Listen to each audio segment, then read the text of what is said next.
Welcome to the Labour Force. I am Bongeni Mutwa. The government has just announced that the country is going to remain on the current alleged level 1 lockdown for now. That's despite the country currently experiencing a surge in COVID-19 infections driven by the new Omicron variant. In a statement released this morning, the government says while over 20,000 new daily COVID-19 infections have been reported in the country in the past few days, scientists see no sign yet that the variant causes more severe illness. The decision should be welcome news to Cosatu, which yesterday called on the government to be mindful of the negative impact of lockdowns on the economy.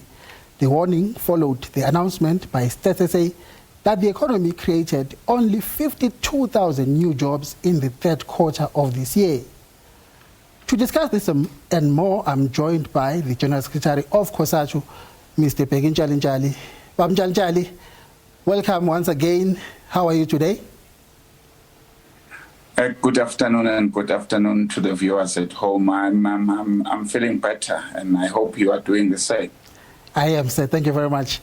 You must be relieved that there's going to be no stricter lockdowns. I would imagine that you should be relieved by this news. Indeed, we are. We've been calling for government to continue with level 1 and encouraging, of course, the civil society that by their action in managing this pandemic, they will make it easier for government to continue with level 1. So that the economy may get an opportunity to recover, particularly during this period.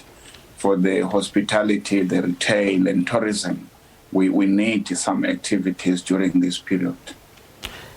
Now, based on everything that we know now about COVID since its outbreak early last year, do you think there is still a need to continue with any kind of lockdown? Or that maybe we can do away with lockdowns and continue and intensify social distancing, sanitizing, maybe calling for vaccinations and so on and so on. Do you think even level 1 lockdown is something that we should continue with at the moment? I think the question of the lockdown sometimes is influenced by scientific evidence, which we don't know as what is going to happen in the next 2 or 3 weeks. If it was according to our wish, we should remain here at level 1 because we know that there are signs of some increment in. Our hope really rests with the citizen, rests with our people. I think their behavior, the continuation of vaccination. And of course, you are correct. We are wiser now than before. We know what needed to be done. We know that we must avoid this massive gathering. We must keep the social distance. And we must do everything that will mitigate the situation. So we wish that everybody should be conscious of the fact, and we then can boldly says, look, we don't need any further lockdown. But economically, we can't afford another lockdown. Now, coming to another important piece of news that happened this week as well on the issue of pension reform, an issue that you as Cosatu have been championing at NETLEC and in Parliament. National Treasury has now issued a policy discussion paper which proposes the establishment of a two-pot system in terms of pension reforms and pensions, saying that people should be allowed, part of the pension savings should go into one pot where people can access the money in case of financial emergencies, and then the other pot that those savings should be accessed at retirement. Are you satisfied with that?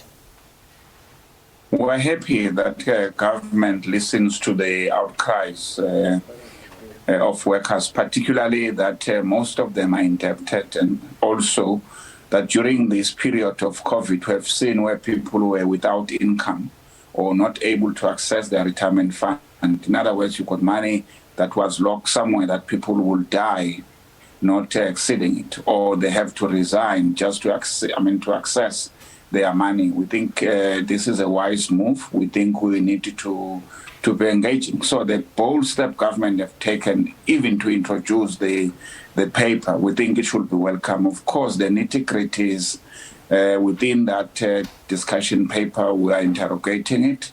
We will start be engaging it in January. We hoped by the 1st of April, it should be ready for implementation. Of course, I know that a lot of people, even colleagues here at the SABC, there are many people who can't wait for this debate to end and then they can access part of their pensions because of the financial pressures that they're experiencing at the moment. But moving on to another important issue again, also this week, the panel report into the issue of the basic income grant. The expert panel that was appointed by the Department of Social Development coming out clear and saying there is no alternative in South Africa to a permanent system of income support for poor people, unemployed people. So it looks like, or it would seem that we're definitely moving towards a basic income grant. Maybe not soon, but it looks like that's where we're going. You must be happy about that as well, I would imagine. No, indeed we are. You remember some 15 years or so, the Taylor Commission came up with a recommendation for the basic income grant. In fact, most countries, including South Africa, have agreed to the comprehensive social security. The debate is about how much, because for those that are in need, they need to be assisted one way or another. So it has been always a good idea. I think those even who are hesitant about it were looking in terms of the affordability or whether our income would be able to sustain this thing. We think that it should be the debate. We think it's sustainable. And of course, we're not just talking about basic income grant as people will stop looking for jobs. The economy has to recover very, very soon, and so that there's no stress on it. But the debate about the basic income grant, I think, is now matured. We need to be seriously, in a constructive way, engaging and to ensure that those that are needy are able to be assisted. Mr. Ntshalintshali, it's always a pleasure, sir, to have you on the show. Thank you very much. And if we don't get to see you again this year, Merry Christmas to you and your loved ones and your family at Cosatu and all the workers out there. And Happy New Year. Thank you very much. Thank you very much to you and the opportunity that we always get under this channel.